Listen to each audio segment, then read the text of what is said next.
So welcome to Chandru Study Center. Compound interest ஒரு question பார்க்கலாம். How much will be compound interest to be paid on a principal amount of rupees 53,000? So amount எவ்வளோ 53,000க்கு எவ்வளோ compound interest வரும் after 2 years கழிச்சு rate வந்து 4%. So compound interest formula P into 1 plus R by 100 into N.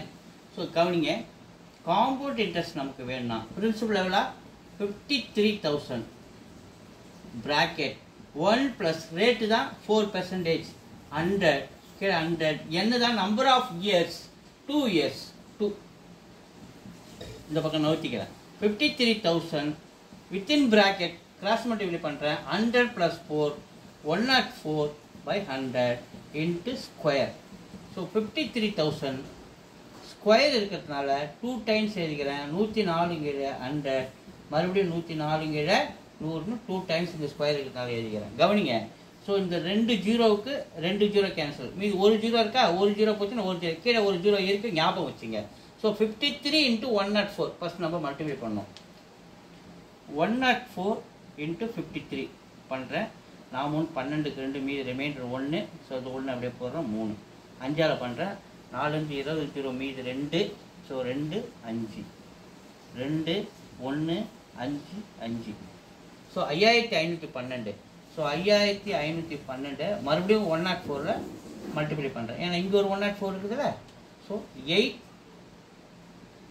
4 4 5 20 0 மீது 2 4 5 20 ஒரு 2 22 மறுபடியும் multiply பண்ணால் 8 ஒரு 4 4 4 5 20க்கு 0 மீது 2 4 5 20 22.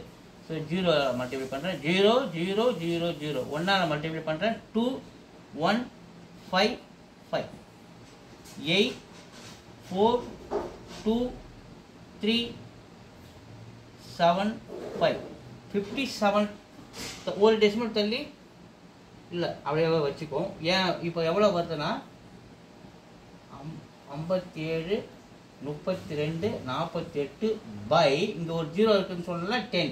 அப்போ ஒரு டெசிமல் இருக்கிறதுனால ஒரு டெசிமல் தள்ளி புள்ளி வைக்கிறேன் 57,324.8. ஸோ இங்கே எவ்வளோ இருக்கு 53,000 இருக்கா.